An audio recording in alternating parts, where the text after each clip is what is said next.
welcome back to the Horror Bracket Series. I'm your host, Hunter Chambliss. I'm joined by my co-hosts, Chad and Carrie. How's it going, guys? Going great.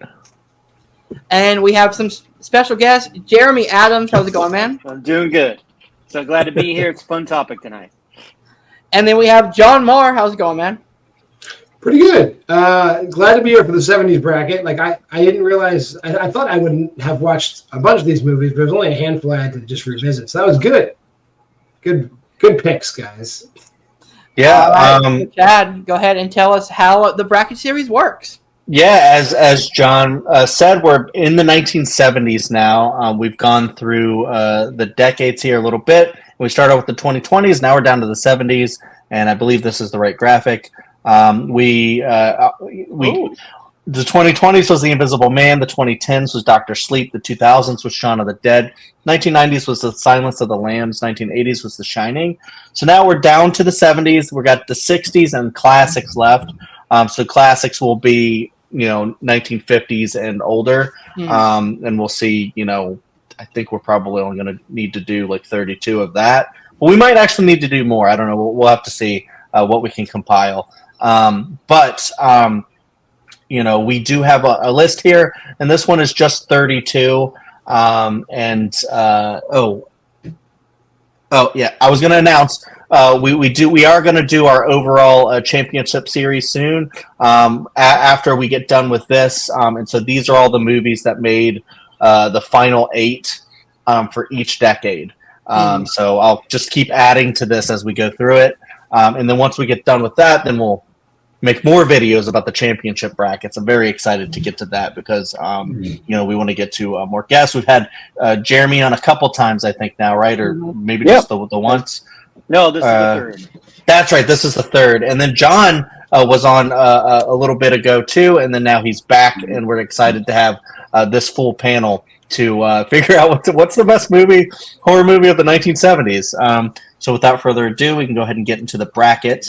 All right, let's get started with this. So we'll just, regular bracket style, and we'll start at the top with Hunter on the first matchup, and then just go down and, just whatever, opinions you have, just pick a movie, and just go as long as you need. But, we don't have like a ton of time. So, just be mindful of that. But without further ado, awesome. Let's get started on the first matchup is Tales from the Crypt and The Last House on the Left. And we'll start with Hunter at the top. Okay, so I've only seen one of these films, and that is The Last House on the Left, so I'm going with that one. I really enjoy this movie. Enjoy is a broad term, to say the least. It is a hard-to-watch film, but it is well shot. It is Wes Craven, early Wes Craven, so it's a really well directed. The acting feels real. It feels like a really early kind of found footage type movie that I love. It's kind of weird camera angles and really, really intense. But I really enjoy a movie like this, so I'm going Last House on the Left.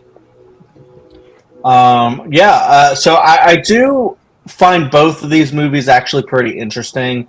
I like the Tales from the Crypt that is like there's different stories of how people died. They're all like kind of bad people, and then just each like little section just shows, how people die. And like I think like sometimes like most of the time it's just like kind of unexpected but very interesting ways. And then you find out that they're all in hell, I think, was how that ended. And I just found it like really interesting because I haven't seen much of Tales from the Crypt, like the series or a lot of the other movies that they've done. But I do have like the box set of like the original like Tales from the Crypt like show that Carrie and I are at some point going to go through. But you're gonna love that. So it's going to be really, really fun. I think I don't know. It's weird because I think I'm on the same like page as Hunter, where I'm like, I don't know if I really love Last House on the Left because it is so weird and off-putting. Like it's got like such like depravity in it and like sexual like assault and things like that. But then it's also got like really wacky music and just crazy stuff going on, and it's just like really just like kind of balls to the wall in some ways. But it's also like very like I think like early 70s, so it also still feels kind of tame in a way. For like stuff we get like today, like if it were made in today, it would be like really, really like gory and stuff like that. But I love seeing like the evolution of some of the great filmmakers, and I think Wes Craven is easily in like top 5 horror directors of all time. So to see his like beginning, I think is really interesting. Even if I don't super like the movie, I think I would be fine with that one moving on over Tales from the Crypt. Although, if we get outvoted Hunter, I'd be fine with that as well. Yeah. Because I do like Tales from the Crypt. I just haven't seen Tales from the Crypt, so. Yeah, no worries. Tales from the Crypt, because I would rewatch that, and I probably would not rewatch Last House on the Left. That's fair. John. This is a pretty interesting matchup because, like, I don't think you have any other Amicus anthologies on this list, and Tales from the Crypt isn't even the best one. I would say From Beyond the Grave destroys Tales from the Crypt. And Last House on the Left, gritty exploitation movie, but I don't think you guys have I Spit on Your Grave here either. So It's weird that both of these movies are here. Personally, for me, Tales from the Crypt is an iconic brand. So even though it is Wes Craven's debut movie, I would go for Tales from the Crypt over Last House on the Left. Yeah. All right, sorry, John. We don't go as deep as Mr. Horror John Marr. From Beyond the Grave, everybody. That's going to be ongoing. Yeah, Jeremy. Actually, my Tales from the Crypt is a movie I nominated because I grew up watching this with my dad. He turned me on to some of the Amicus movies and Hammer movies, which are kind of related.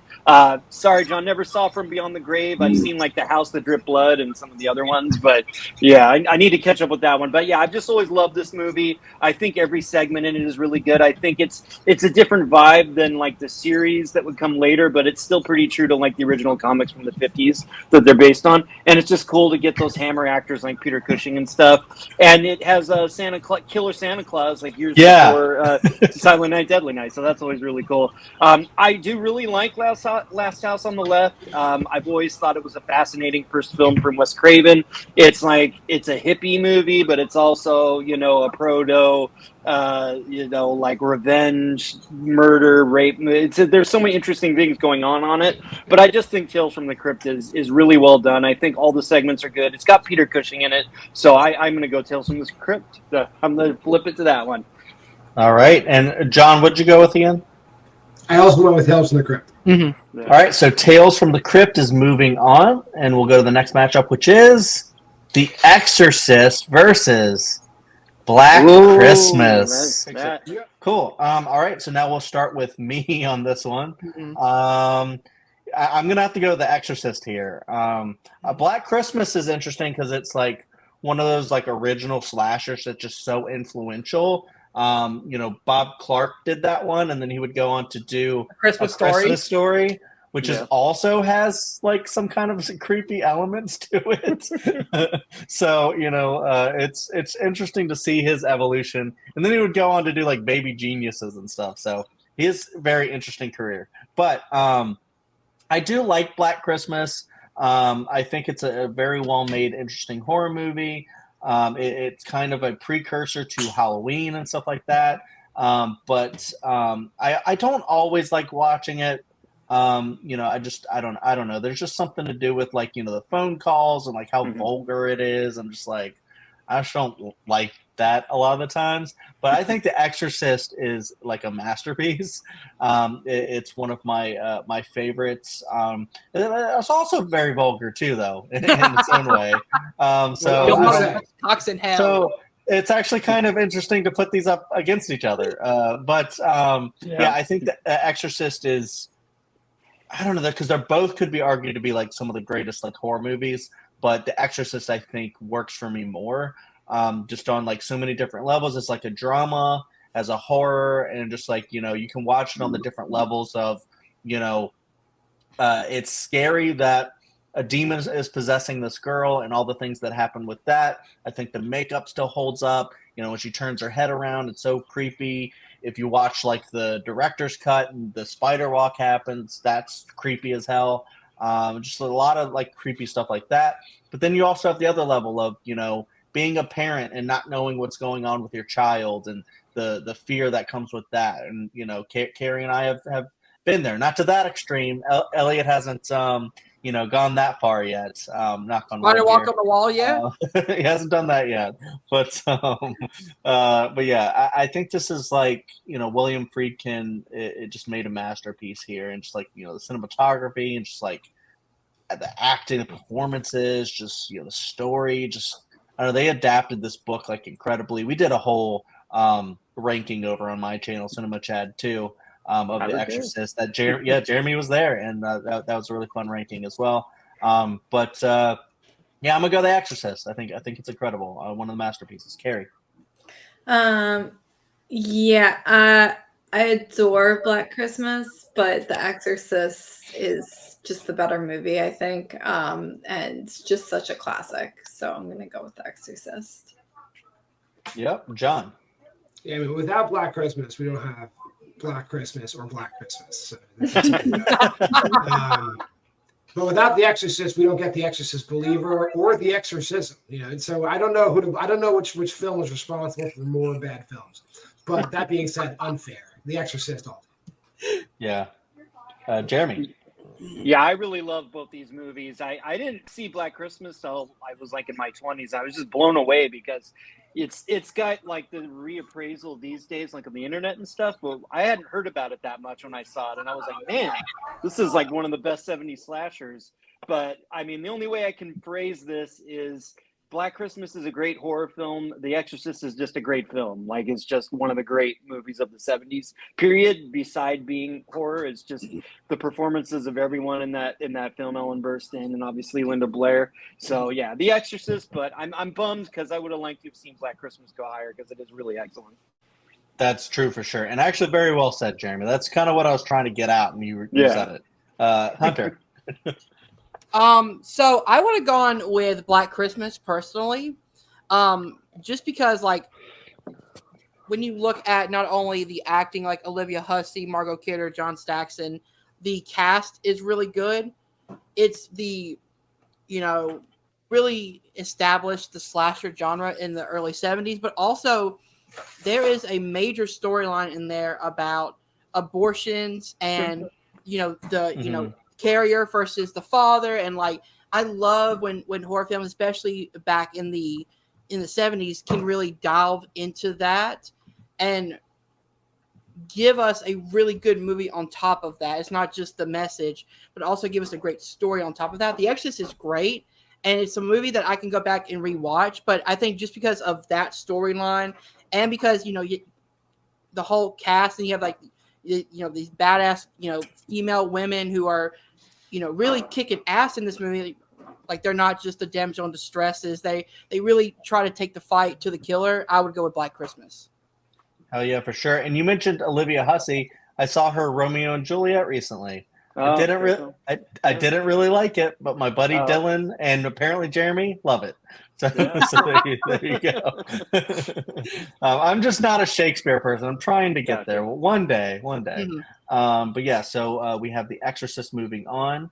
I'm sorry to hear your kid is possessed, guys. I hope he gets better. Yeah. Okay.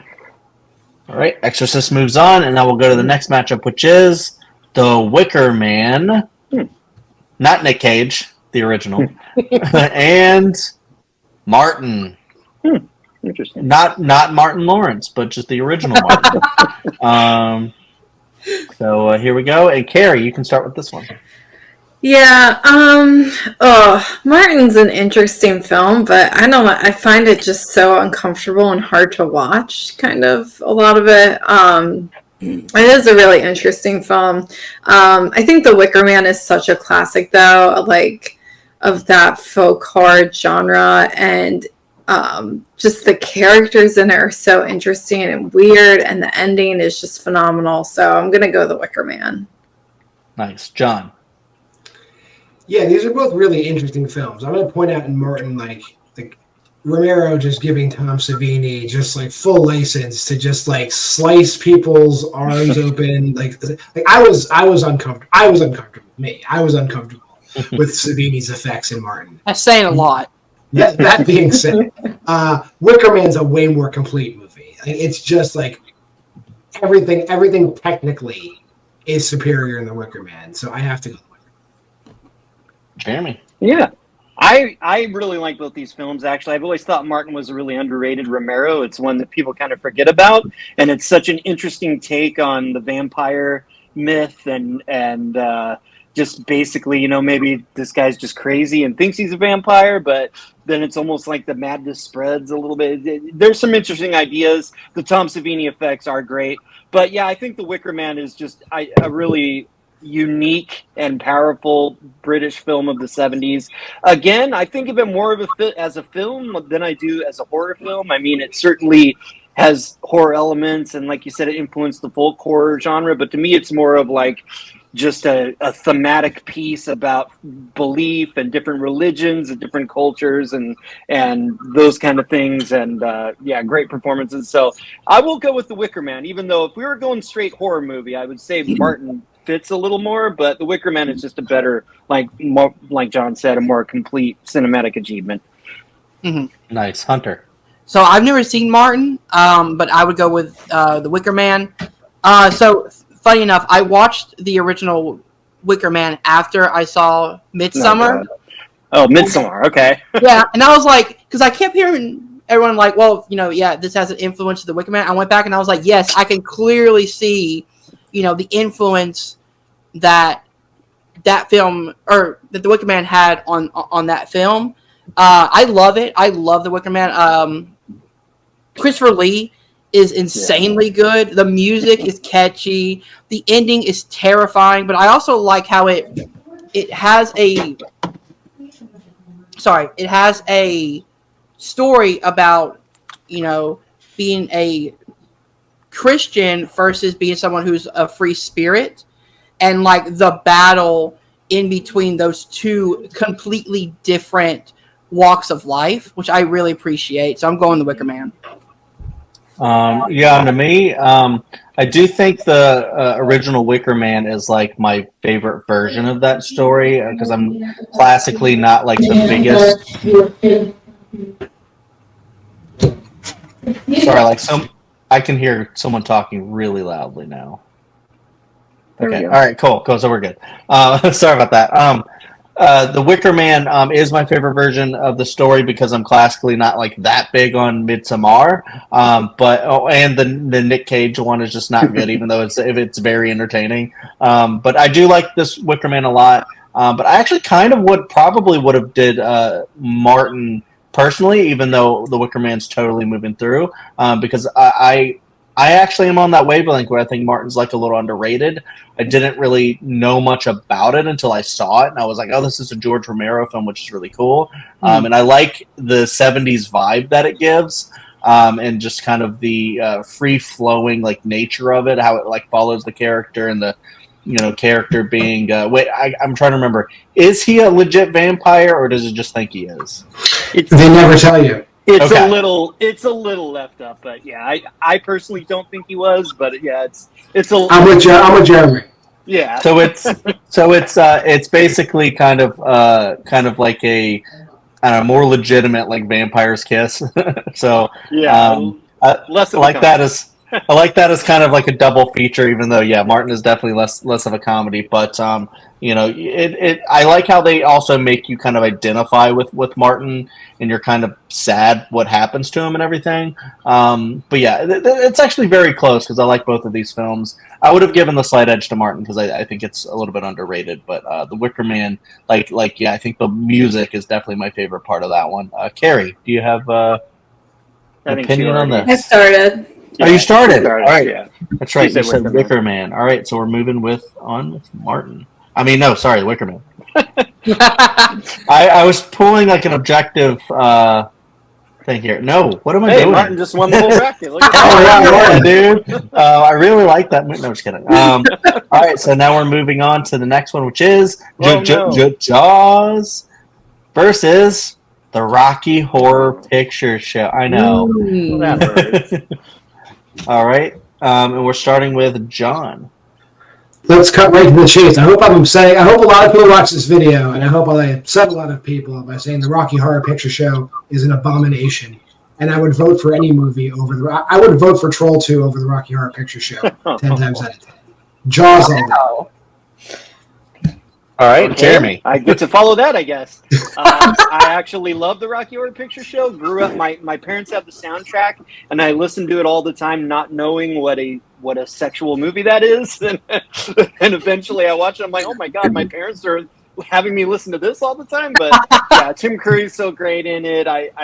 I mean, I just think it's a lot of fun. I get why people don't like it if it's not your wavelength. If you don't like burlesque type of stuff, it may not be for you.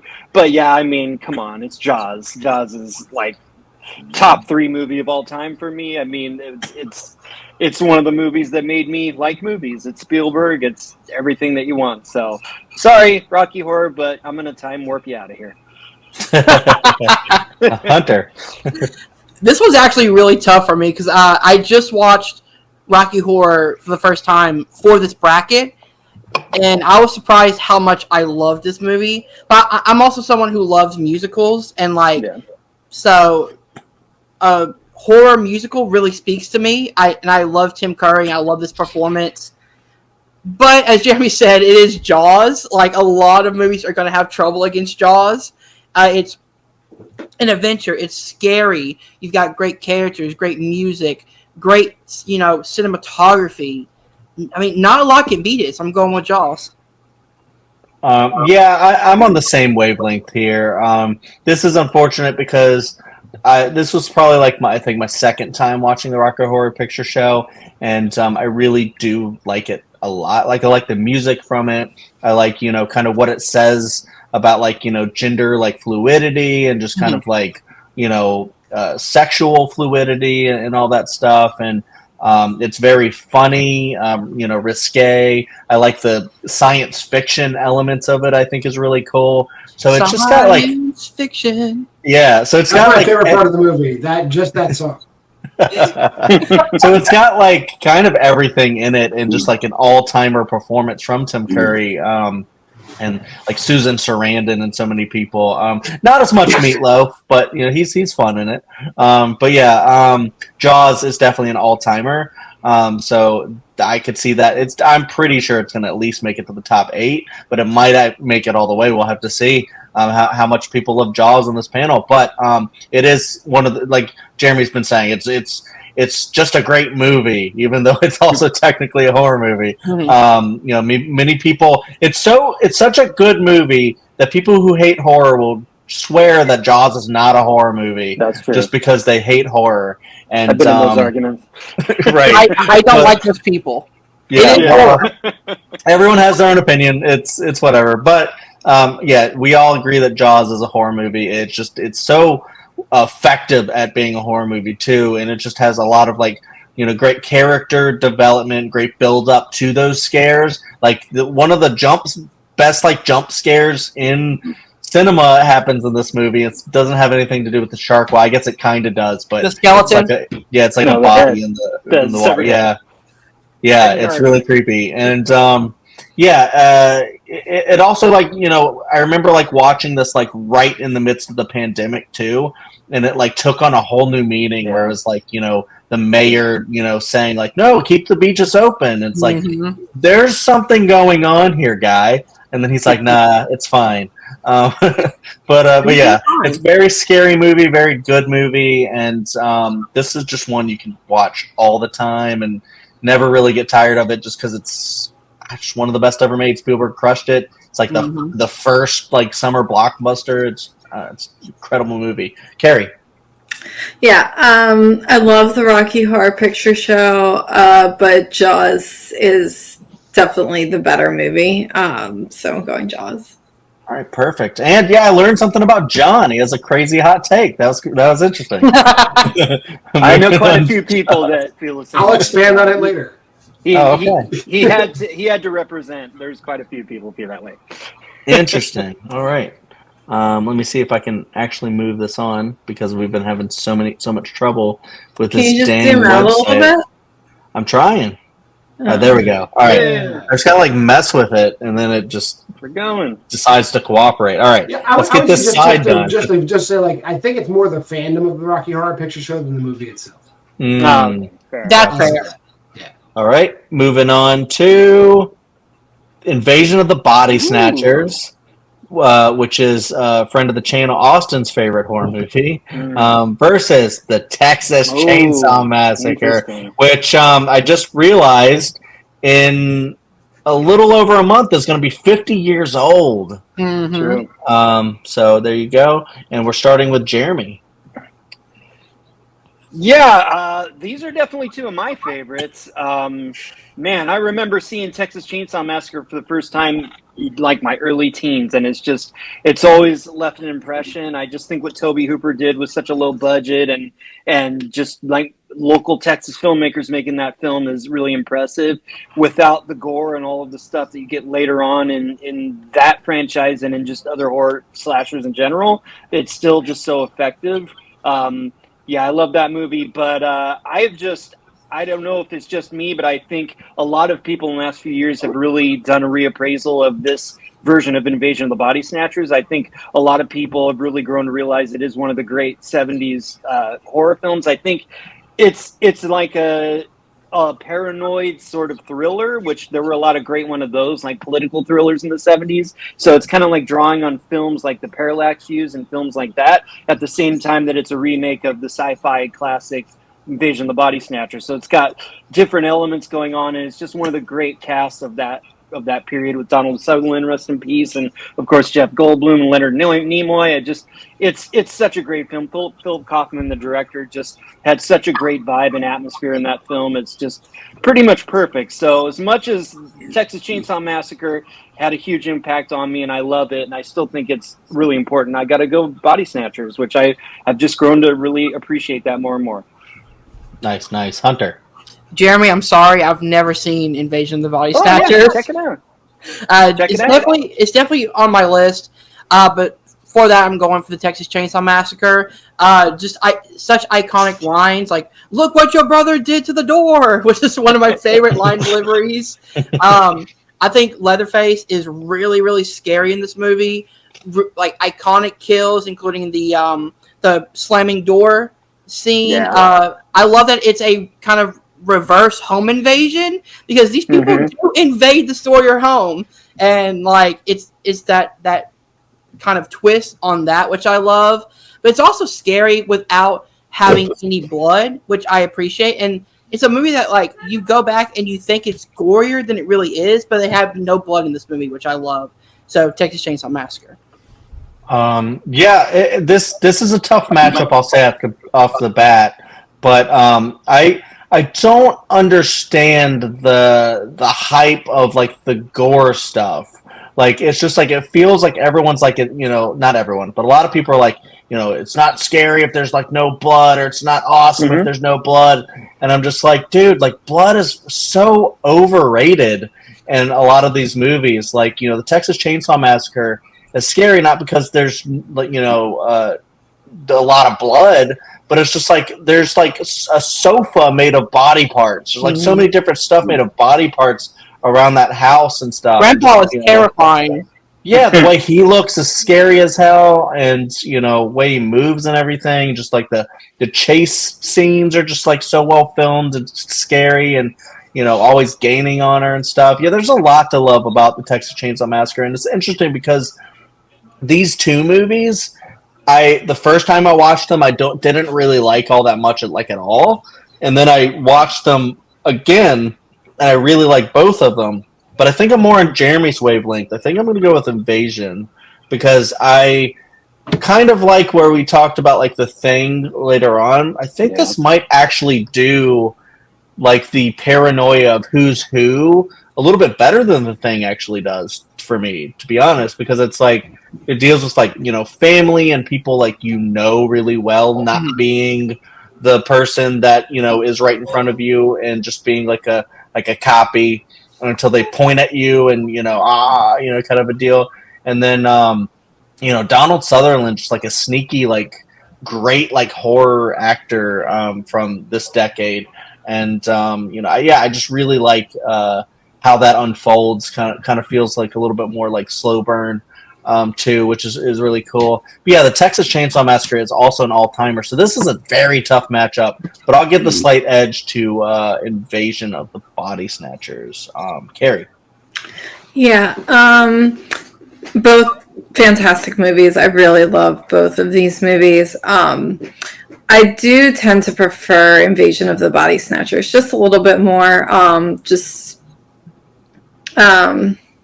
know the acting, the story is a little bit more intriguing to me personally. So yeah, I'm going to go Invasion of the Body Snatchers. And John. This is probably the closest matchup you have so far. I'll say for Invasion of the Body Snatchers, it's rare. It's definitely rare nowadays. I think we all can agree that when you remake a movie, you improve upon it. Like most of the time, people just mail it in and it's garbage. But everything Jeremy said is correct. The original is a classic, but it's definitely more black and white science fiction-y. This one, they improve on every. They actually did their homework and improved it on every level. Texas Chainsaw Massacre, though, it doesn't need the blood. Everything is quick and brutal. It's real. Yeah. And that's why the Texas Chainsaw Massacre is iconic. So my vote doesn't count, so I'll just vote for the Texas Chainsaw Massacre. Mm-hmm. Nice. Yeah, and I believe, Hunter, is this right? And Carrie, we're doing the original Invasion of the Body Snatchers on our 61 Days of Primetime. Yeah. So, Oh, nice. check out that when we get there. That was 50s? 50s, yes. Yeah. Okay. So, in our 50s video. So that we have Invasion moving on. All right. So go down to Alien versus the Stepford Wives. Maybe not as close of a matchup here, but maybe not. Hunter at the top. Never seen the Stepford Wives. Alien is an all-time classic for me. Gave us one of the best final girls, Ellen Ripley. Xenomorphs are terrifying. I love one location horror movies, and this does it very well because you're trapped on the spaceship. It's claustrophobic. The cast all around Sigourney Weaver is fantastic, so I'm going Alien. Yeah, I 100% agree with Hunter. I have seen the Stepford Wives. I didn't, really dig it all that much. Although I think there's a lot of really great themes about feminism and how women are treated in society and stuff like that, and sometimes can feel like kind of blank people and whatnot. So there's a lot to dive into with Stepford Wives, but Alien is just a classic. It's one of those great movies that I feel like a lot of people put on their this is a perfect movie list and stuff, because it's just so good with its characters, with like Hunter said, the very confined setting, very claustrophobic and just very creepy. Even when you can tell the xenomorph is a guy in a suit at times, it's still very, very scary. Jump scares, but also just with creepy bug-like stuff. The chest burster is insane. John Hurt is in this too, which is really cool to see a very young John Hurt. It's just one of those. It's just awesome. I love the ending where she's got the gun and she's going through, and she doesn't I don't think she uses it all that much. We'll save that for Aliens, but she goes back for the cat. Okay, and that's my favorite thing, because it's my least favorite thing about horror is they always have to kill an animal in an unnecessary way just to be oh, this is scary, right? I'm gonna kill this poor animal. And you're not going to feel bad about it, and you're going to just want to watch this horror movie for the rest of the run. But, in this, they actually make the cat a character. I love the shot of Jonesy's face when he sees someone else getting killed. And then, I just think it's one of the best movies. So, Alien for me. Carrie. Yeah, I thought the Stepford Wives, we watched it for this. I thought it was genuinely terrifying. The idea that all of your friends could suddenly turn into robots and then you become a robot, and you never see your kids again, and you're going. It's terrifying to me. But Alien, I think, is definitely the better movie. The movie I definitely go back to so much more. So I'm going Alien. John. Yeah, the Stepford Wives teaches us that men would rather have a sex robot than their wife. 10 times out of 10, I guess. Is that that's the lesson we got, right? That's what you guys all took away from that movie? Sure, John. Yeah. But Alien, every member of that crew is a phenomenal actor or actress. Every single person in that crew is great. So I think his mic is low. Oh, my mic is low. Alien all day, everybody. You're better now. Okay. Yeah, I actually really do love The Stepford Wives. I think it's a really underrated film. Catherine Ross is great in it. It's from the same author as Rosemary's Baby, Ira Levin, and I think it has a lot of the same vibes that Rosemary has, and I love that film. So, yeah, if you haven't seen it, it's a cool 70s movie. Like they said, some great themes about just the patriarchal reality that people lived in at that time, maybe still do a little bit, and just the way that women get treated. And this was like a cool way to deal with it. I will say, though, you kind of have the dueling creepy robots here, because I think Ash actually in Alien is scarier to me than the alien. I think that Ian Holmes' performance and just how they conceptualize that character is just so incredible, and that's just one of the many great things about Alien. Obviously, John mentioned the cast. Just having Harry Dean Stanton and Yaphet Kotto as that duo is just so great. It's just, yeah.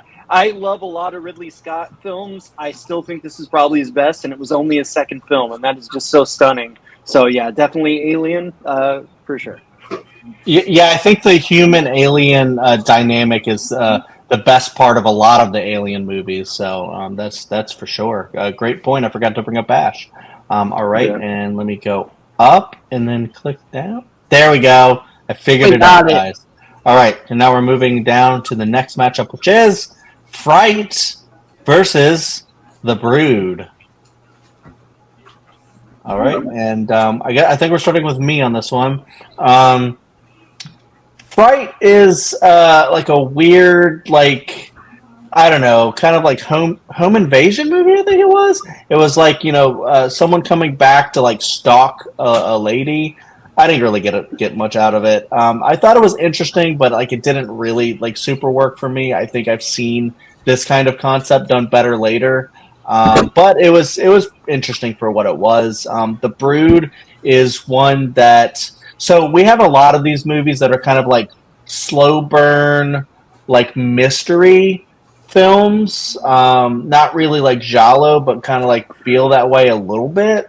And I think The Brood is kind of one of those, with David Cronenberg, and of course he's going to have the body horror, and then you have, like the weird kind of imagery of, children and they're like, parkas, and then like when you turn them around, they're some creepy little demon looking things that have escaped from a lady that she like birthed, and it's like her energy like birthing these monsters that are going around and killing people, I think, that were like harmful to her daughter, I think is what I got from the story. And I think that's interesting, like kind of like the scorned, angry like mother justice, where she can like will things to come from her body and wreak havoc and stuff. And I just think it's really interesting. And there's some other movies on the list that I think are similar to this, that it took me a couple watches to actually start to kind of enjoy this one. Because slow burn does that to me sometimes. But I'll go with The Brood here. Carrie. Yeah, I know I should like The Brood better than Fright. Like, I recognize it's technically probably the better movie, but The Brood just makes me so uncomfortable. And I thought Fright was actually really fun, so I'm going Fright here. All right, John. Fright is an odd movie. I had two major gripes with Fright. One, the dude, it's not really a home invasion. He's going back to his own house. He's just a mental patient. But now a mental patient escapes and is in a full turtleneck, blazer, and pressed trousers. I don't know how that works. and then at the end of the movie, the girl just has a gun and shoots the guy, and you don't know how she got the gun. Like, she didn't have a gun the whole movie. Where'd the gun come from? So if you're leaving me with questions like this versus Pete Cronenberg, it's Pete Cronenberg every time. Totally. Jeremy. Yeah, I did have to admit before recording today, there are 3 movies that I haven't seen. Unfortunately, I just didn't get to, and one of those is Fright. I do want to see it because it's from the guy that directed the original Italian Job, which is interesting that he would make a thriller at that time. And then I really like Susan George a lot, so I want to see that. But yeah, I haven't seen it, so I got to vote for The Brood, which I probably would anyway because I think it's the first great Cronenberg movie. I think it's really cool. I like how it has similar themes to Body Snatchers, dealing with like a lot of the pop psychology that was going on at the time. And you've got Oliver Reed as kind of a rogue, weird psychologist in this movie, and I love Oliver Reed. And you I forgot to mention Oliver Reed. He's awesome. Yeah, and you've got Leonard Nimoy as kind of a weirdo psychologist in Body Snatchers. I love that connection there. But yeah, it's a really cool movie. I think the actors take what is, Chad was kind of describing it. It is a pretty ridiculous premise, but with Cronenberg and his weirdness and with these great actors, I think the weirdness of it kind of works. And it does have a theme of like, what's in our traumatic memories in our mind that can like give birth to some terrible things in our life, and just the pregnancy and birth imageries. It's just a lot of interesting stuff there. So yeah, I really loved The Brood. It was I watched some of the earlier Cronenberg. I don't love those movies as much. This is really where I think he really came into his own. I really appreciate that movie. Totally. I haven't seen either one of these movies, but going by the ones that I want to watch most out of these 2, I'm going with The Brood. It just sounds more intriguing to me. All right, so we got The Brood. Moving on, and then maybe can I get it? What the hell? Now we got the opposite problem, I guess, because it's lower. Click it. There you go. There you go. All right, moving on to the next one, which is Phantasm versus Alice, Sweet Alice, and that's the bottom of this side. All right, and we're starting with Carrie. Okay. I like both these. Alice, Sweet Alice is a fun movie, but Phantasm is just like such a classic. I really can't wait to watch some of the sequels. I haven't gotten to them yet. But we rewatched this movie for this, and yeah, it's just incredible, and it's so terrifying. So I'm going Phantasm here. All right, John. I really hope Jeremy's going to join me in just pulling forward every 1979 movie on this list. But I will say about Alice, Sweet Alice, it's set in Paterson, New Jersey, which is like 10 minutes from where I grew up. That is not what Paterson looks like. It is a misrepresentation of Paterson. It makes Paterson look like a decent city. Paterson is garbage. For that reason alone, Don Coscarelli's masterpiece, Phantasm. But yeah, Jeremy, go ahead. Again, I have to admit, I haven't seen Alice, Sweet Alice. I'm sorry. It's one I feel like I've seen because I've seen like Eli Roth talk about it and stuff. But yeah, I just haven't caught up with it yet. I love Phantasm. I don't think that movie makes any goddamn sense, but it's got a lot of iconic imagery. Awesome villain with the tall man, and then just one of the weirdest, dorkiest heroes with Reggie, the bald guy. That guy's got something. I don't know what it is, but yeah, I'll go with Phantasm, not having seen Alice, Sweet Alice. If you think Phantasm doesn't make any sense, I have 4 more movies for you, Jeremy. You're gonna watch. I know. I've heard them. Yeah, I've heard about all the sequels. There, yeah.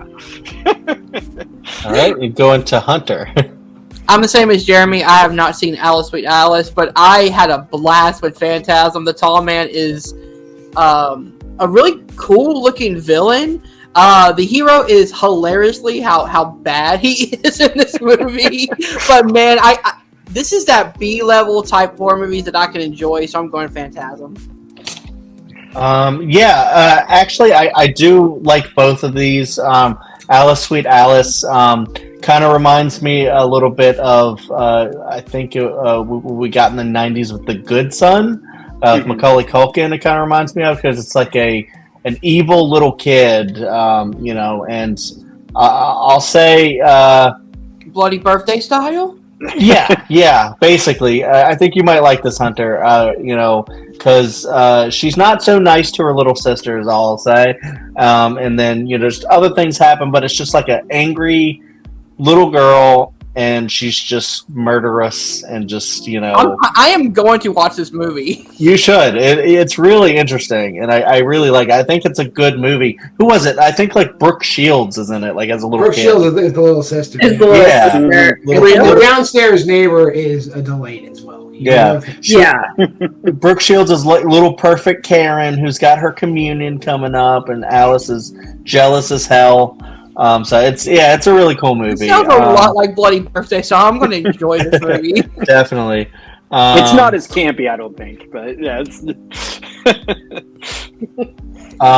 So and then Phantasm is another one that I really like. That I agree. Maybe isn't like fully realized, but Carrie and I have like the whole like book series that was released that just kind of goes through all of them, and it's just like a whole series, and I just kind of want to like dive deeper into it because I think some of the ideas that it like presents are like really interesting, and like the tall man is creepy, and some of the visual effects that they use are really creepy and scary and stuff like that. So I really enjoy Phantasm. And want to check out the other one, so I'll vote Phantasm as well, and that's moving on. Hey, you're not going to find a better movie about basically like a super alien who's compressing corpses to make them slaves through an interdimensional portal. Yep. All right, and so now we're going to go on to the next side. Let me get over here, and next matchup is Tourist Trap. I hope I did that voice right. Versus Eraserhead. All right, this is an interesting matchup here, and I think we're starting with John. Mm-hmm. This is another close one for me. I mean, Tourist Trap has Chuck Connors in it. Television star Chuck Connors. And it's kind of like a paint by number slasher, but there's like telekinesis in it. Like, I guess like it's never really explained how the dude is telekinetic, but there's telekinesis in it. But then Eraserhead is just David Lynch being David Lynch to the most David Lynch-esque he could be. It kind of gave a glimpse of like what we were in for the next 50 years with this guy. If you like David Lynch at all, you owe it to yourself to watch Eraserhead, and whether or not you like the movie, you will respect it. So I'm gonna say Eraserhead. Jeremy. Okay, I'm relieved we've got to the last movie I haven't seen. So from here on out, I've seen them all. I haven't seen Tourist Trap, but I know Chad, you said I should check this out for sure, and I definitely want to do that. Eraserhead, I love this movie. Like John said, David Lynch is a freaking weirdo, and you get all the weirdness right out of the gate with this first film.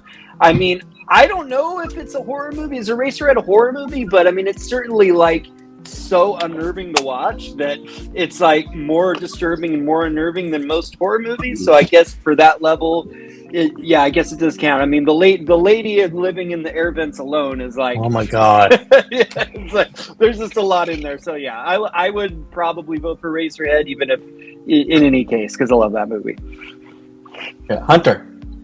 I've not seen Eraserhead, but I love Tourist Trap. Man, again, any like B-level horror movie I can find on Shudder, I will watch and enjoy. That's just my I love campy, 80s, 70s horror movies, and this is peak of it. This is insanity, telekinesis at a roadside museum. It's so much fun. So I'm going Tourist Trap. Telekinesis though is great. Yeah, and it's like never explained, and all that stuff. It's like, I have powers. Like, all right, cool, dude. These are two strange movies. I mean, of course, you can't really get too much stranger than a David Lynch movie, especially Eraserhead, because it's just so off the wall. It's like one of those movies that's just straight out of Lynch's brain, and like just his fear of becoming a father and all that stuff just like really plays on the screen. And I think that's why it ultimately comes down to it being a horror movie, is because it's like one man's fear, abstract onto the screen, and you're like, I don't know what I'm watching, but that dude's brain must be kind of insane.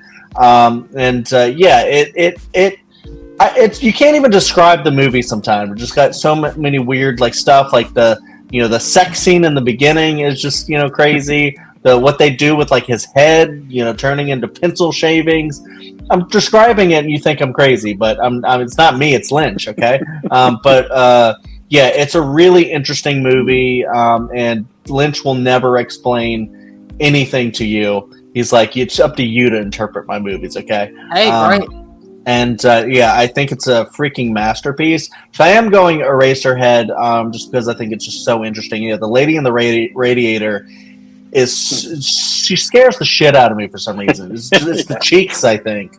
But Tourist Trap, I think, is also very great. I won't really spoil anything because I think Jeremy should check it out. I think you'd really like it because it's like a truck stop tourist trap area where people get stranded, and then there's telekinesis, apparently. A telekinesis and a guy in a mask that like talks like this, like not like for this is hilarious. I would say the remake of House of Wax is really more of a remake of Tourist Trap than it is. Okay. All right, I've seen it. It's way closer to this than Vincent Price. Yeah, so there's like telekinesis and like puppets and.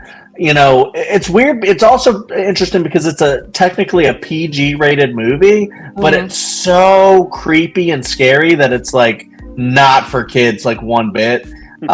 Just the way like people get killed in this is just so scary and creepy. But yeah, I won't say much more because people haven't seen it, but I do recommend Tourist Trap. To the T.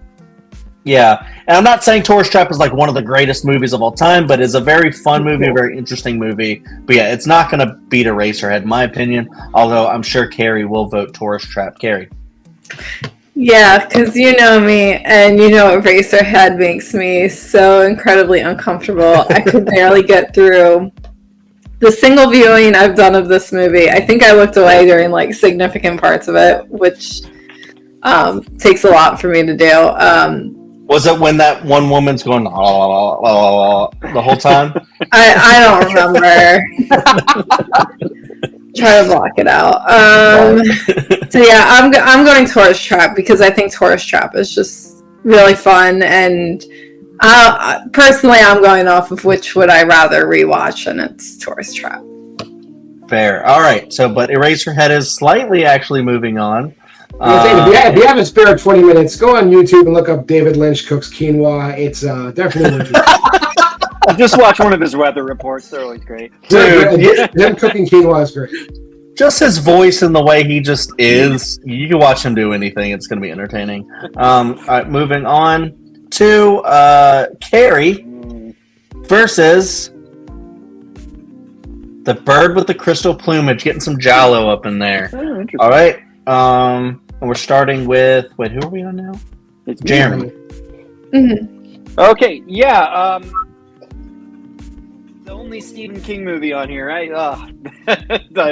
Yeah. So I love Carrie. I think that movie is still so great. It's just incredible. This is Stephen King's first book that he published under his name. There's a whole story behind it. How he started writing it, threw it in the trash, and his wife fished it out. Said, "Hey, this is good. You need to finish this." And then a whole career was born. So I think Brian De Palma did an awesome job adapting it. The kind of very dated use of split screen still somehow works in these early Brian De Palma movies. I can't imagine the whole prom sequence without it. It's just one of my all-time favorites.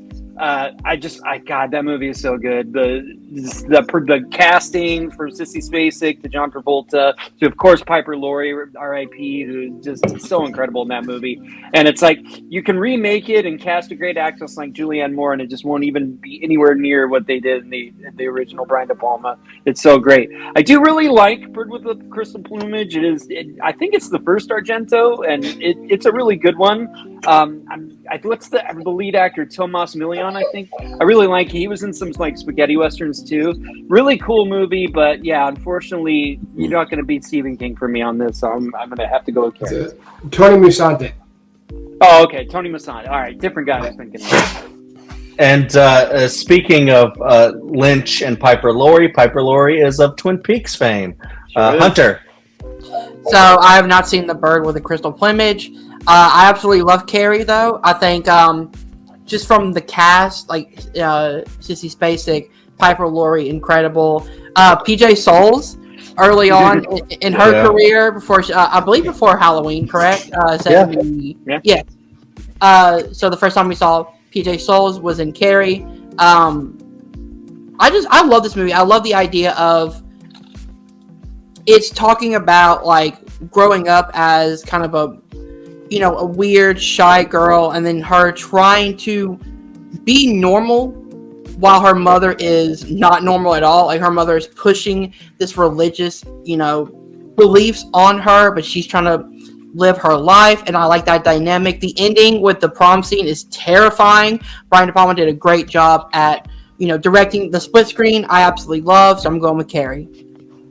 I'm glad that I watched Bird with Crystal Plumage, because every time I watch a giallo, or just like a lot of Italian cinema, I find them really, really interesting, and I just like that style of horror specifically. That's made like Argento and others. I need to get into more other like Italian filmmakers, but this one, I don't know if like I love the story as much as like some others. But I thought like the mystery is pretty interesting, and like the perspective, like the American getting caught in a foreign place and witnessing a murder and stuff like that was kind of cool. But yeah, Carrie is an all-timer, and it's just really incredible. Like you guys were talking about, like it was like Oscar level performances from some of these people, and Piper Laurie just like really being batshit crazy, and just kind of reflects a lot of, I think, those types of parents that are just so restrictive and just like but this one like to such an extent that Carrie didn't even know about her own like feminine hygiene and stuff like that, and just like the horror of that, just the horror of holding someone back from having like knowledge and stuff like that, to where like they appear so innocent but it's just really malevolent. And then you have like the kids that are just unrelenting, and just also like making someone feel terrible for being a little different and stuff, and then turning Carrie into a villain, and you just you feel bad for her, you feel bad for like her date because he dies, and like he didn't do anything, he was just a nice guy. So I always feel bad for him, and then it's so well made. Brian De Palma rules, and it's very scary. It's got one of the biggest jump scares at the end of the movie. It never gets me, but I could see it getting people back in the day. That inspired the Friday the 13th ending as well. Absolutely. All right, Carrie. Carrie, The Bird with the Crystal Plumage is really good, but yeah, Carrie's a classic. I am wearing like my favorite Carrie shirt. That's awesome. Very cool. So yeah. Perfect. All right, so now we'll move on. Wait, right? Or did John talk about this yet? I haven't gone yet. Oh, go ahead, John. Yeah, I would say I like both these movies. Bird with the Crystal Plumage is really good, really well written, I'd say. Like it's a good example of what giallo is, with the mystery and everything. It has one of the more clean twists that you'll find in giallo movies. But I do think at this point in time, obviously it being a very early Argento, he hadn't hit his stride yet. I think there's better movies to come from him, so I would have gone Carrie anyway. All right, perfect. Now we'll move on to the next one, which is House or Houseu versus Magic. All right, and so now we'll start with Hunter at the top. So I have not seen either of these movies, so I'm going to pass to Chad, and then I'm going to do mine at the end. Oh, all right. That makes sense. I don't know anything about them, so hear other people talk about them. I like both of these a lot. I remember, I think, Jeremy, didn't you do a debate where you debated Magic one time? I did, yeah. That was really cool. Yeah, of course. I watched all of those debates, but I like both of these movies a lot. Anthony Hopkins is in Magic and has a really great performance in there. It's like an early, creepy dummy movie, but I feel like it has a lot of depth to it as well. and it's just really scary. With the wondering about if like the dummy's actually like real or like what's going on with that, and like the deaths are really creepy and things like that. So I really found Magic surprising, and I do agree it's like really underrated. Not a lot of people talk about it, and I think they should, because I think it's like really influential in like that type of movie. And Hal Sue is what I'm going to vote for, though, because I think that movie is incredible. I don't know. I love like Japanese horror, and like how this one has like just like incredible music like throughout. That's almost like nonstop, and just so strange. I mean, you talk about Eraserhead being really strange. This is another one that's just like so. Like, what am I watching sometimes? But it's like so fascinating, and like the story about them going to. I think the grandmother's house, and stuff that happens there is really creepy. I remember there like being like some like a head coming out of a what do you call it, like a barrel or something at one point. I was like, what the f- is going on in this movie? I actually really need to rewatch it because it's been a while, but I do remember really think it was so unsettling and so really cool the way it was made, and like it has a really good style to it. So I'll go House Sue. Carrie. Yeah, Magic is a really interesting movie. It's another one that kind of makes me uncomfortable. I don't know, just like Anthony Hopkins' slow descent into madness. Like and it's meant to make you uncomfortable. That's the point. But Hausu is so much fun. It's the most batshit crazy movie. I just love it so much. So I'm going Hausu. John. Yeah, Hausu, best scene of a woman having a fight with a piano you'll ever see. What is going on in this movie? But we're kind of forgetting that Magic also has Burgess Meredith in it, and he freaking slays. There's a minute in the movie like when he gets pissed off and he slips into Mickey mode, and I was like, oh, here we go, yeah, let's go. So just because Burgess Meredith is not in Hausu, I have to go Magic. Wow, John's going Magic. Jeremy. Yeah, I did a whole debate, Chad Summer, talking about Magic. This is a really underrated movie, directed by Richard Attenborough, of all people. The guy that directed Gandhi, and he was Hammond in Jurassic Park, and played Santa Claus and Miracle on 34th Street remake. But it's crazy that he directed that movie. But yeah, it's a really underrated movie. It's Anthony Hopkins, like 13 years before Silence of the Lambs, being really creepy as a ventriloquist who's possibly going insane, and his personality's melding with that of his dummy. Speaking of Burgess Meredith, I think the best scene in Magic is when Burgess Meredith is the agent, and he's trying to determine if his client Anthony Hopkins is crazy, and he's like, okay, just sit here for 5 minutes, and the dummy can't talk. You just have to talk to me, and you can't have the dummy. And just watching Anthony Hopkins not be able to not speak as the dummy is just an incredible scene. But yeah, it's a really fun movie. But Hausu is like, so Hausu is a Japanese film from the 70s, is so unlike any other film that we've talked about, probably any other film that exists. It is wild.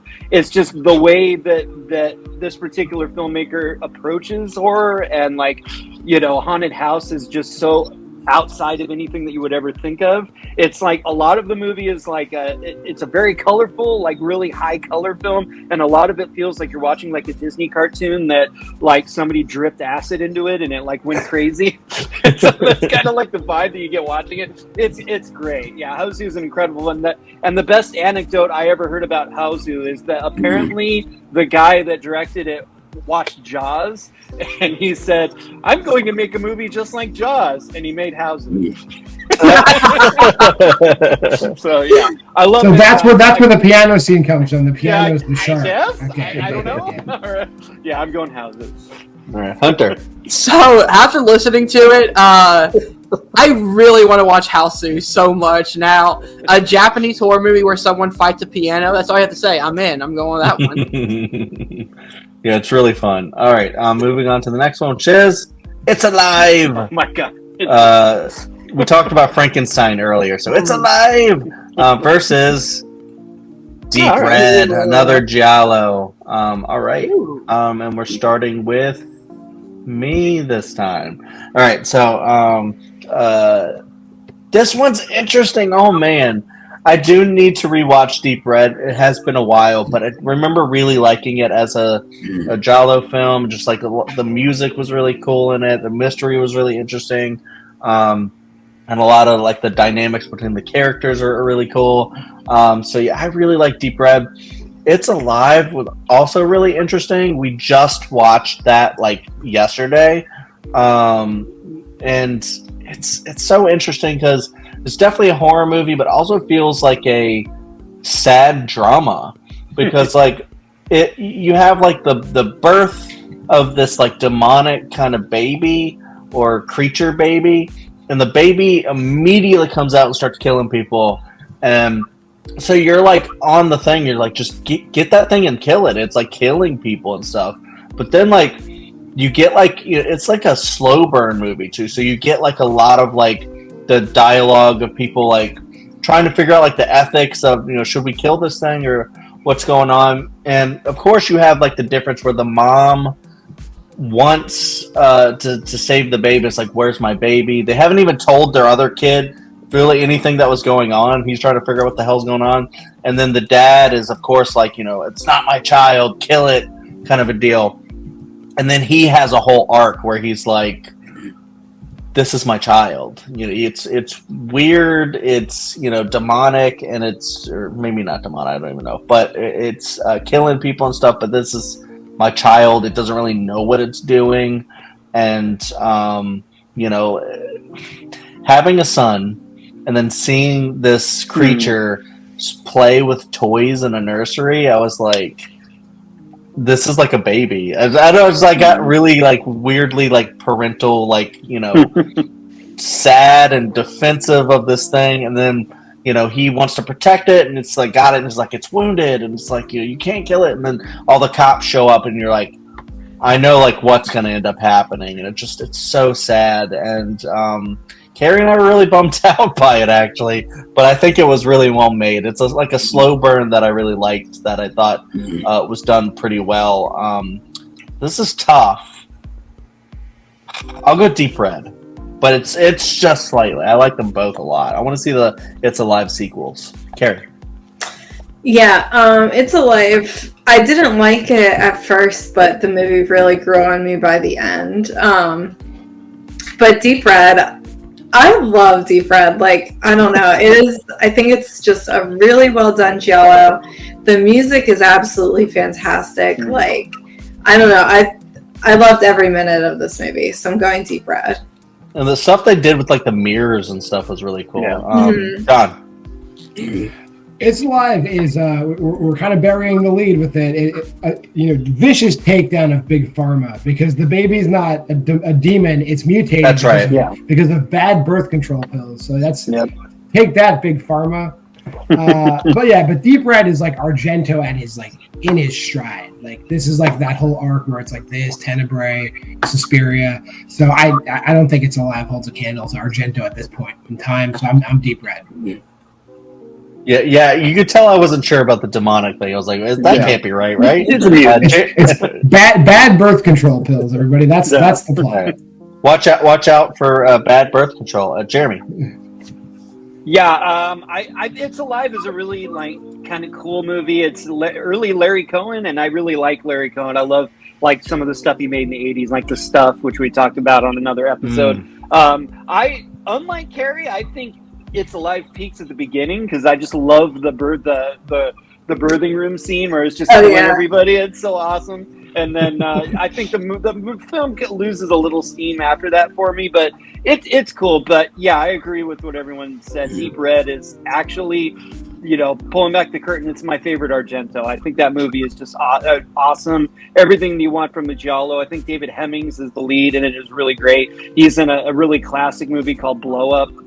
So yeah, that everything works in that movie. And I think my favorite all-time Argento kill is the one in the boiling bathtub water one. That scene is just so brutal. It's just awesome. And yeah, it's just how like beautifully colorful the Argento movies are in that period, and I somehow it works with making them even more creepy. You'd think you'd want it to be like black and white and stuff, but somehow those colors with all the the killer, who's mystery and has like the raincoat and stuff, and then just the brutal murders. It all just has such an awesome vibe. And yeah, you're so right with the score. Just peak Argento for me. And when you finally kind of get the peek into that like kids room with like the record player playing, and it's kind of telling you who the killer is and stuff, that is so creepy. Like it's awesome. So Deep Red for me.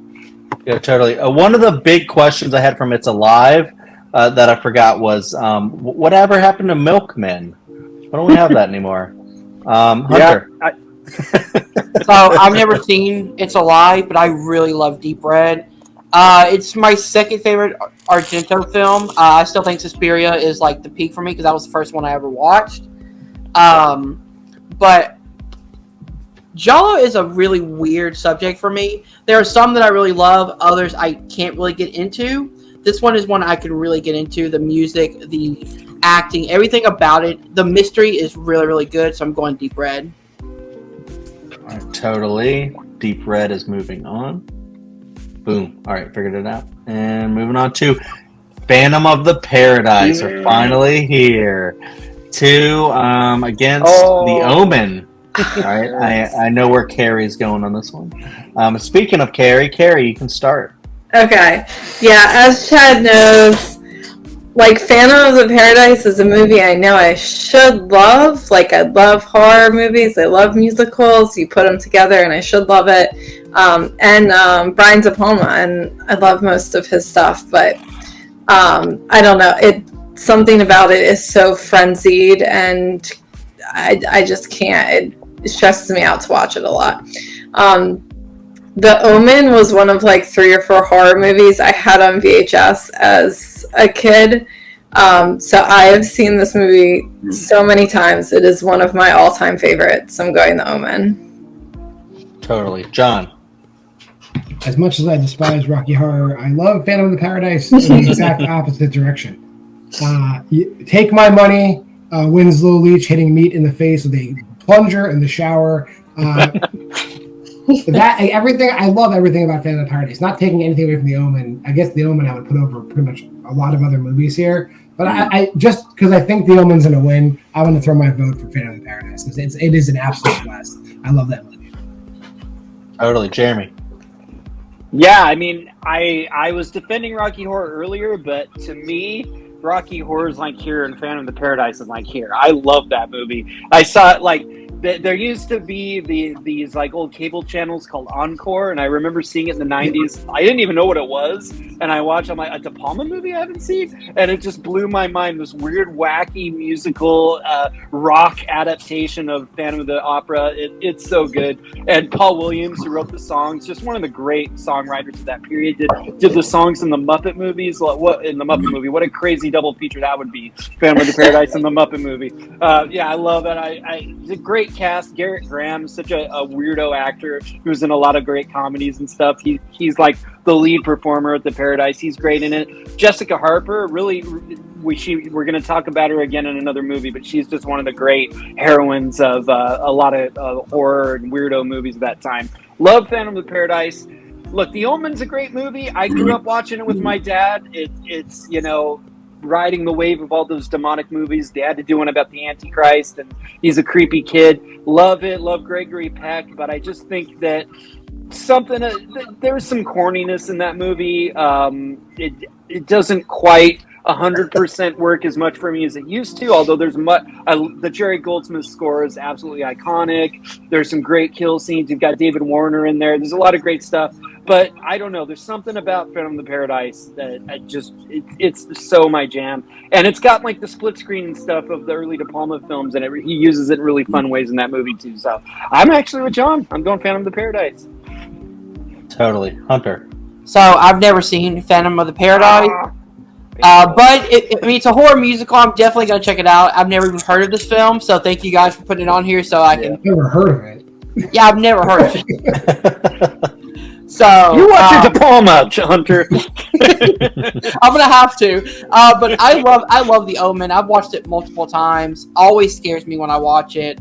And I recently rewatched it after doing a podcast on the first Omen, and it really does tie in really well with that world. So watching them back to back is a really cool experience as well.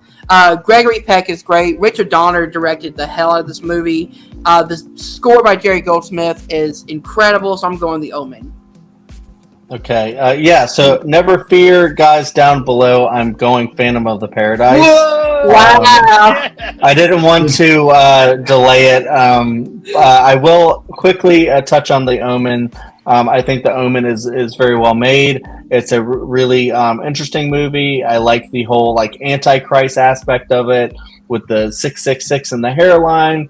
The way the child is so creepy. Just people doing things at his will, like hanging themselves, and just all the creepy imagery with that. I do think it is a really cool film. I do think it might be a little long though, in some ways, but it's one that I do need to rewatch, especially after Hunter was talking about watching the first Omen, really liking that one, and then wanting to see how it ties in and all that.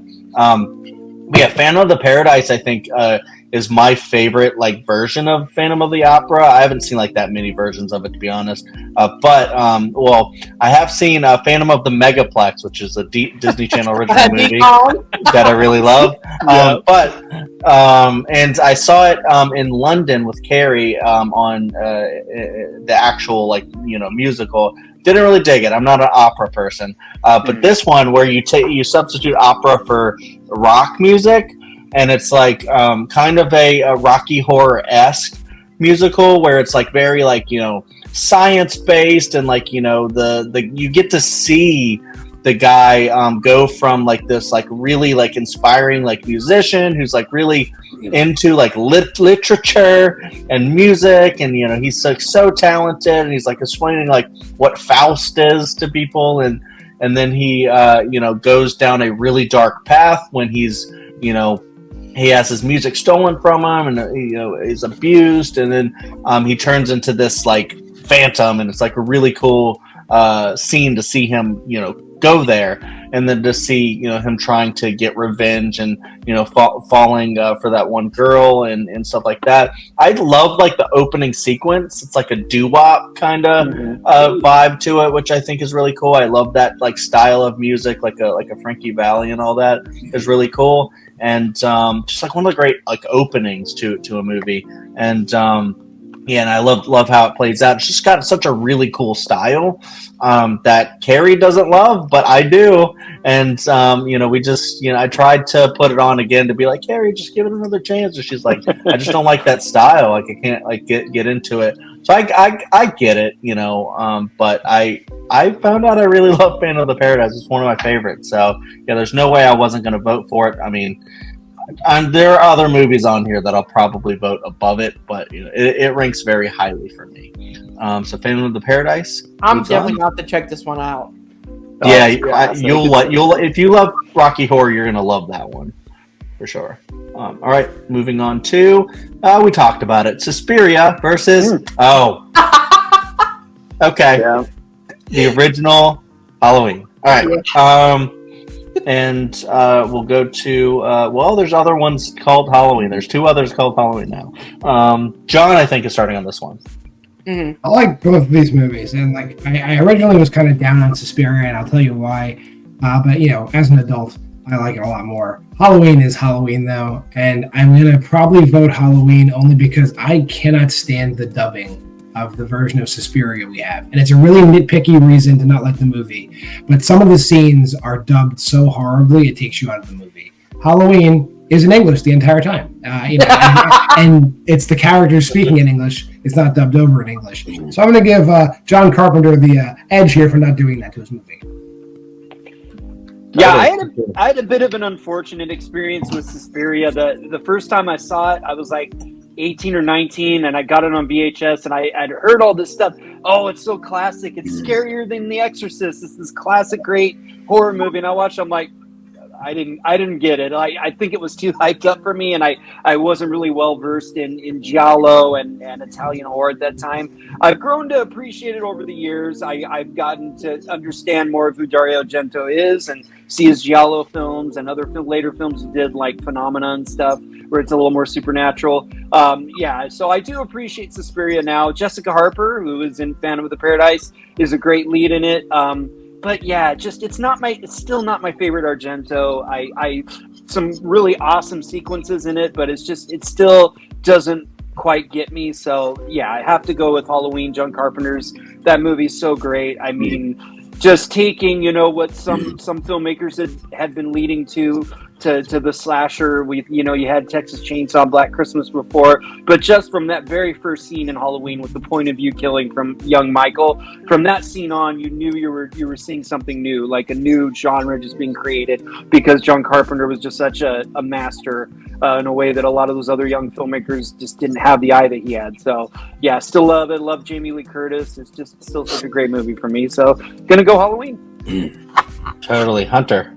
So, as I said, Suspiria is my favorite Argento film. I was lucky enough to find online the subbed version of Suspiria. So it's gotta be way better.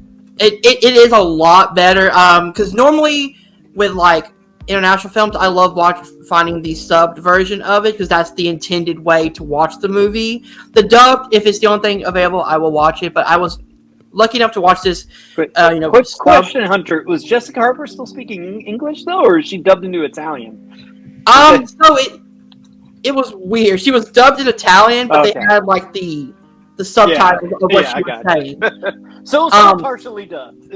Yeah, partially, but like it's a lot better because I haven't watched the dub version, but I really love Suspiria. I love kind of supernatural type of movies like this. But it's Halloween. I mean, it's a classic. I mean, both of these are classics to me. But when you look at movies that change genres, you look at Halloween. I mean, it ushered in the late 70s and early 80s of horror. A lot of movies were inspired by it, still are today. Jamie Lee Curtis is a great final girl. She's a great actress in general. Michael Myers is one of the most iconic, villains of all time. So I got to go Halloween. I mean, spoiler alert, I also did a debate one time where I said Halloween is the greatest horror movie ever made, and I won that whole thing with that, and I stand by that. I mean, there's a lot of others that rival it, for sure. Rivals it. What is it? H2O, Halloween H2O. No, it does not. Stop with that, Hunter. But but a very good movie. But it's no original Halloween. But I mean, I Scream is something that got me into horror, but Halloween is the thing that influenced Scream. So Halloween is just an all-timer for me. I do like Suspiria a lot, and I like the remake of Suspiria and how they kind of invert a little bit. It's kind of really cool.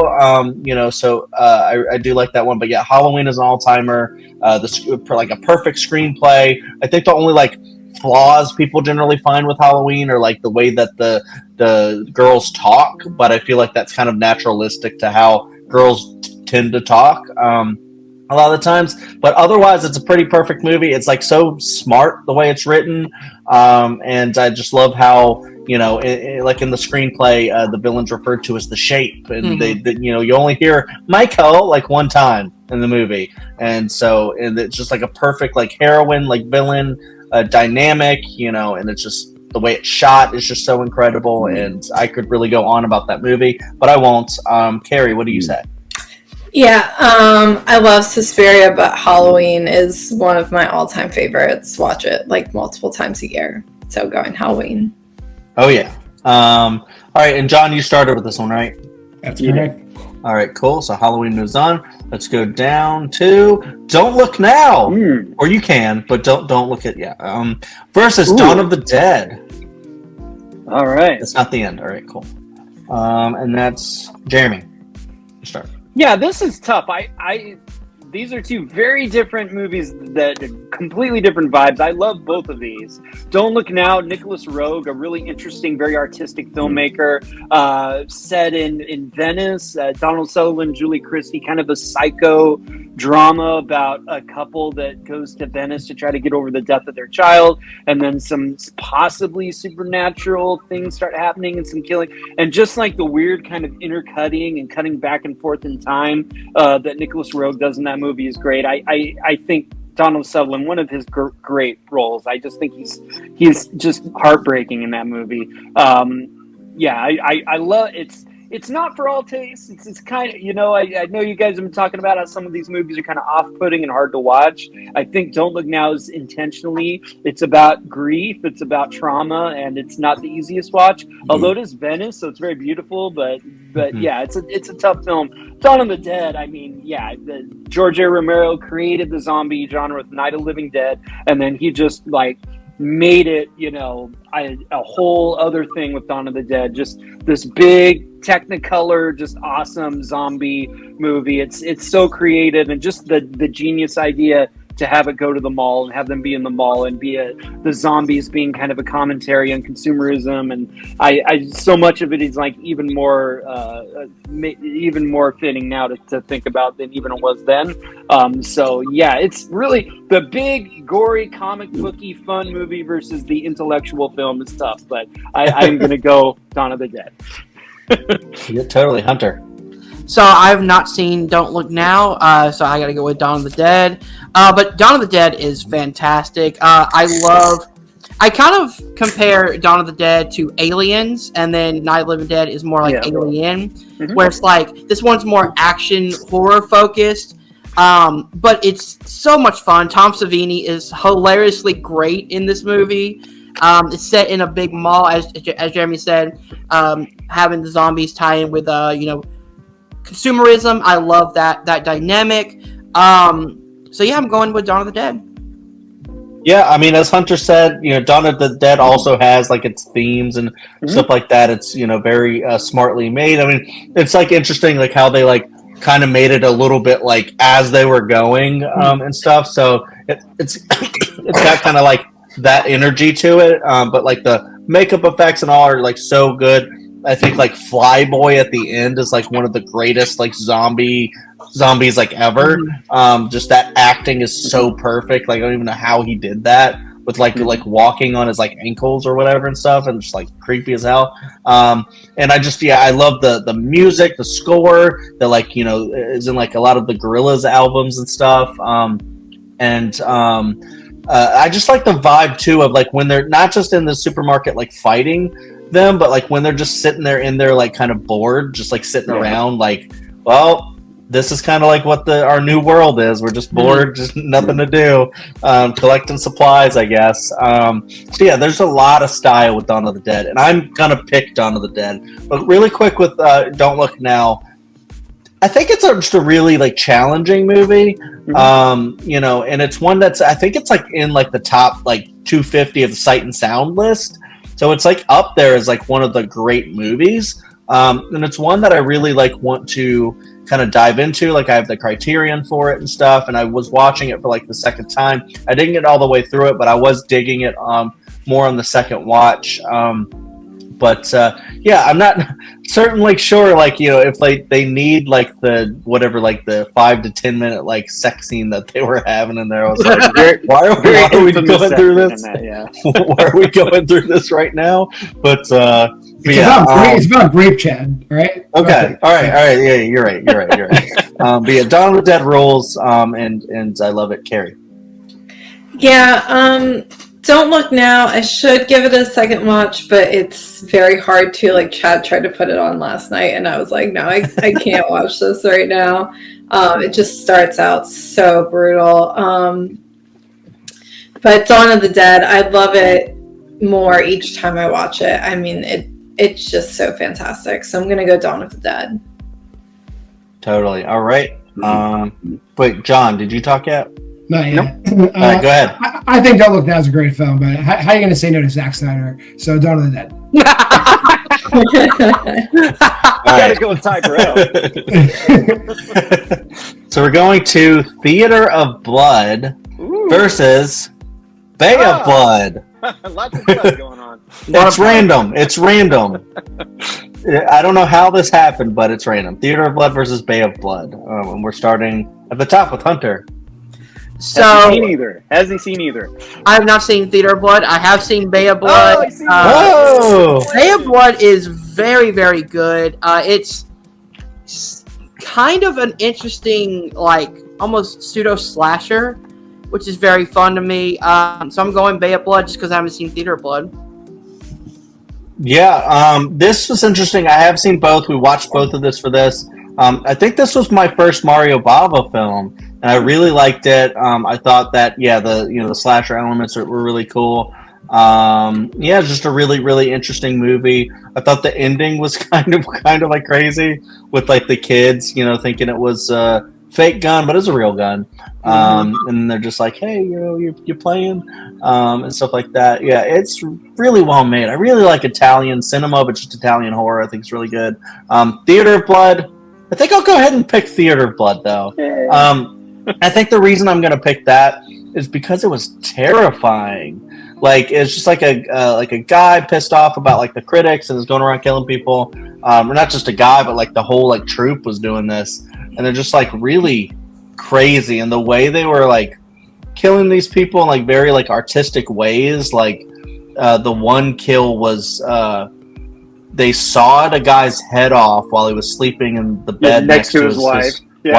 And they keep knocking the wife out, like, Nito. Yeah. And like, so great. That stuff like that terrifies me. It's just like really, really scary. And I'm just like, and there's not just that. There's like so many other kills like that. And I remember Carrie was sad because of the one guy that had the dog. Yeah. And he was a really cool guy.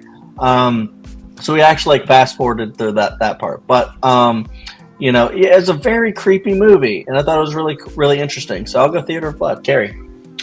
Yeah, Bay of Blood. It was fine. I wasn't really the biggest fan of it, but I thought Theater of Blood was so interesting, so good. I love this, Vincent Price is playing like his typical character, but it's almost like, he's playing an actor. I don't know. I thought it was so good, and how the kills kind of match the storyline of the play that the critics wrote negative things about. Like, I thought the whole concept of the movie was really cool. The kills were really good. So I'm going Theater of Blood. Nice, John. Bay of Blood, I think what everybody says about Bay of Blood is like how much of Bay of Blood has been lifted and put in other movies. Mario Bava being very influential. Obviously, some of the kills that actually appear in Friday the 13th Part 2, almost exactly the same. The thing about Bay of Blood that gets me is that ending does not make a lick of sense. It feels like it feels like the dog ate the last page of the script and they were like too high. And they're like, what was happening at the end of the movie? And by the way, for those watching at home, I did keep track. Hunter has not seen 15 of the movies. Just saying. But yeah, I agree with everything you guys are saying. The linchpin about Theater of Blood is the fact that every single one of those kills is almost exactly how it happens in the Shakespearean play. And Vincent Price is like giving an all-time performance as like a heightened version of Vincent Price. So Theater of Blood all day. Nice. Yeah. I was the person that got Theater of Blood on here. I knew I had to nominate a 70s Vincent Price, and I was going back and forth between Abominable Dr. Phibes and Theater of Blood. And Theater of Blood is just really close to my heart. I grew up watching it. I just think it was such a fascinating time where the filmmakers wanted to have Vincent Price in their films, but we had come out of like the Hollywood Code era. Now we're in the 70s, and we can have actual gore and like some actually really creative and disturbing death scenes and stuff, and put Vincent Price in there, and he's still doing what he always did, but it's in this new context, and I think it's so fun. I also really love Diana Rigg in that movie. She was just an iconic performer from the TV show The Avengers, and then in a lot of movies in the 70s, and all the way till later on with Game of Thrones, and she adds a lot to that movie. And it's really funny, but it is properly disturbing when it needs to be. It's a lot gorier than I think that they needed to go, and I think that's what really makes it fun. And there are a lot of great kill scenes in some of the other movies like Dr. Fives and stuff, but just the whole Shakespeare aspect of it makes Theater of Blood so much fun. I like Bay of Blood a lot. I think a lot of creative kills in that one. Mario Bava, who was a 60s filmmaker going into the 70s, getting a little more brutal than he was able to before. I don't think it's just the ending. I think a lot of the movie doesn't quite make sense. I do like that it's kind of got an Agatha Christie vibe to it, which is really cool. Yeah. But there are earlier Bava movies like Black Sunday and, oh my God, what's the one with the models? Why am I blanking? Blood and Black Lace. Blood and Black Lace, yeah. Which is great. Those movies are a little higher level for me. So, yeah, definitely I would go Theater of Blood here. All right, so Theater of Blood, moving on. Maybe. There we go. All right, and now that was the end, so now we can go a little bit quicker. And we'll, let me see if I can do this here. We've seen the whole slate. We know what's on there, so I'm just going to do this. We're trying to also figure out what the top 8 is. All right. That's when we get into the innards there. All right, so we'll start over here. The first one being Tales from the Crypt versus The Exorcist. We'll start with Hunter. The Exorcist.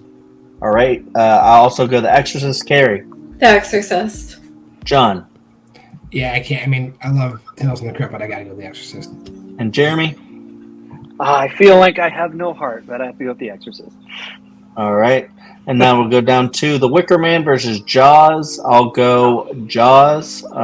Carrie? Jaws. John? Jaws. Jeremy? Yeah, it gets painful here. I love The Wicker Man, but definitely Jaws. Hunter? Jaws. All right. Now we'll go down to Invasion of the Body Snatchers versus Alien. Carrie? This half of the bracket is so stacked. Oh my God. Alien. John? Alien. Jeremy? Yeah, they're both in my top 5 on this list, but now Alien. Hunter? Alien. Oh yeah, Alien for sure. All right. The Brood versus Phantasm. John? Yo, Phantasm, let's go. Jeremy? I go The Brood here. Hunter? Phantasm. I'll also go Phantasm. Carrie? Phantasm. All right. And then we'll go over to the other side. We have Eraserhead versus Carrie. Jeremy? Carrie. Hunter? I'll go Eraserhead, but it's not winning. Carrie? John? Carrie's going to win. I'll just say Eraserhead, so not alone, Chad, but I would have said Carrie. Okay. All right. No, I mean, it is a close matchup, but I don't know. I'm a Lynch guy, I guess. Sure. House versus Deep Red. Hunter. I'm gonna go Deep Red just because I've seen it. So Totally. I'll go House. Carrie. Deep Red. John. Deep Red. Jeremy. I think Deep Red already won, but I would have said House. Yeah. All right. Phantom of the Paradise versus Halloween. Oh, wow. All right. I mean, Halloween. Carrie. Halloween. John. I'm going to go Phantom, just because. Jeremy. I mean, I actually, I'm going to look at my list there. What did I love Phantom, but yeah, I do have Halloween above it on my list. Hunter. Halloween. I had to try. Yeah. All right. Dawn of the Dead versus Theater of Blood. Carrie. Dawn of the Dead. John. Theater of Blood. Jeremy. God, I love Theater of Blood, but yeah, I have Dawn of the Dead ahead of it. Hunter. Dawn of the Dead.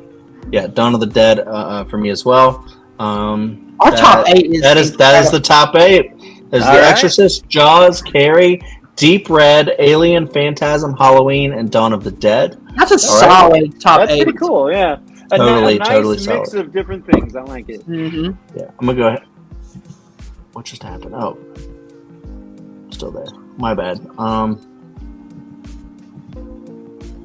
Doing something weird here. All right, don't worry about it. All right, so now we're gonna go to The Exorcist versus Jaws. I guess we'll just go back up to Hunter. The Exorcist. Fucking tough.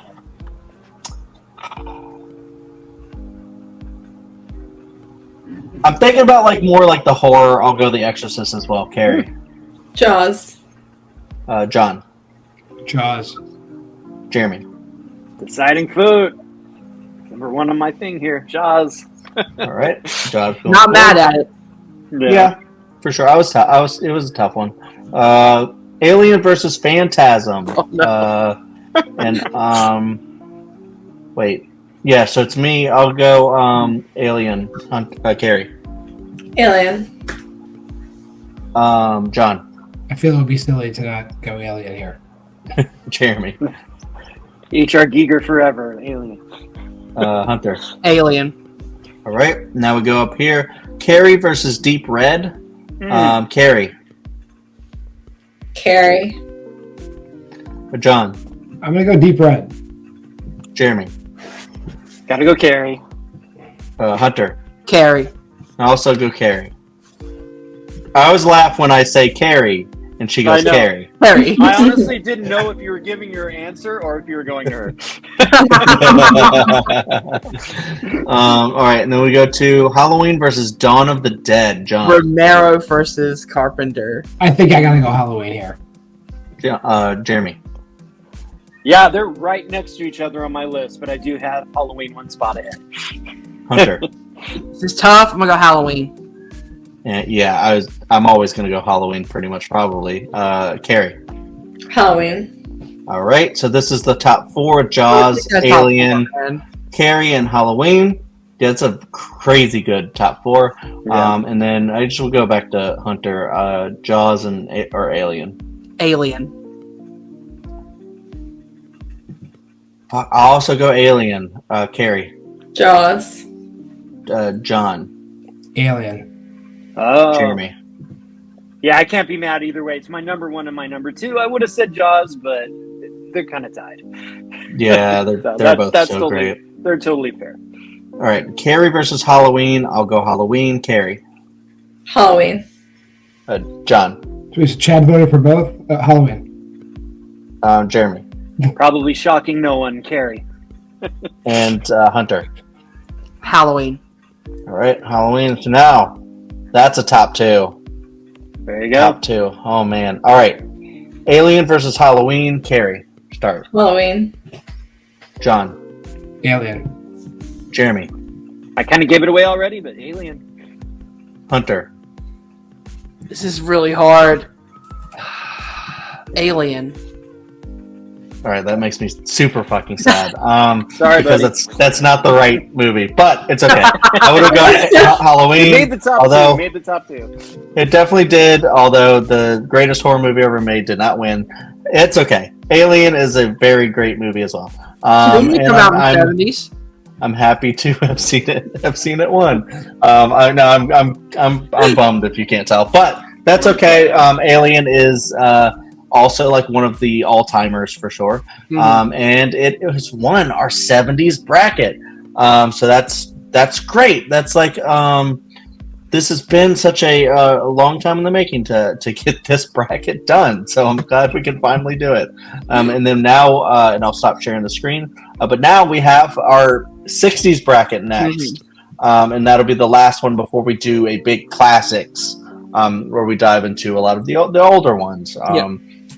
And so 60s, we'll get that one made soon. And thank you everyone here for joining us on the 70s bracket. And there's some very tough decisions down there at the end, but I feel like we made a lot of really great decisions. And defining what's the greatest horror movie ever made.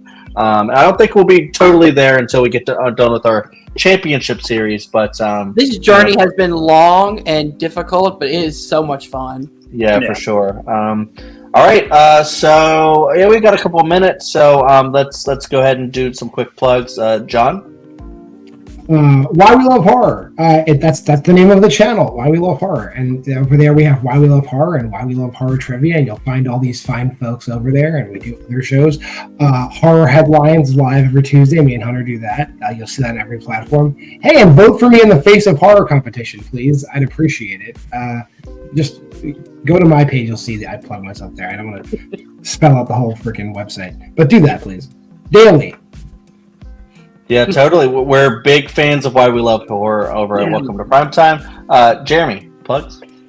Yeah, you can just kind of see me around the different leagues and different channels. You can see me on Why We Love Horror and other places. But yeah, the main thing I guess I would plug is my Letterboxd. I'm ATAOM 1979 on Letterboxd, Adam 1979, and you can see some of my little reviews and stuff over there. Love for everyone to check it out. Scream Teams, baby.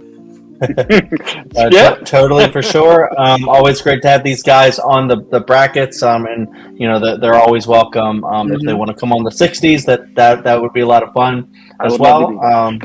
Perfect.